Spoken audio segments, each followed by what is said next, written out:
బయటకు వస్తుంది. సోమేష్ కుమార్ వచ్చిండు, మళ్ళా నువ్వు ఆల్రెడీ ఒకరు జైల్లో ఉన్నారు, ఇక ఒకరి తర్వాత ఒకరు కుటుంబ సభ్యులందరూ కూడా పోతారు.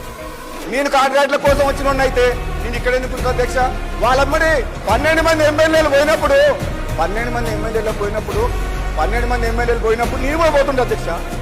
అర్థం కోసం పనిచేసే వాళ్ళని అయితే గతంలో ఎమ్మెల్యే గెలిచినప్పుడే అందరితో పాటు టీఆర్ఎస్లో పోతుంది. కాంట్రాక్ట్ కోసం ప్రజల కోసం, ప్రజల పక్షాన మాట్లాడే గొంతు, తెలంగాణ కోసం కొట్లాడిన గొంతు కాబట్టే నేను అక్కడే ఉన్నా.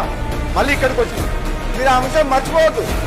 మరి అమ్ముడు పోయినా అని చెప్పిన వాళ్ళు ఈరోజు ఏం సమాధానం చెప్తారు అధ్యక్ష? తెలంగాణ ప్రజలకు, మునుగోడు ప్రజలకు అమ్ముడు పోయినామని బదనాం చేశారు అధ్యక్ష.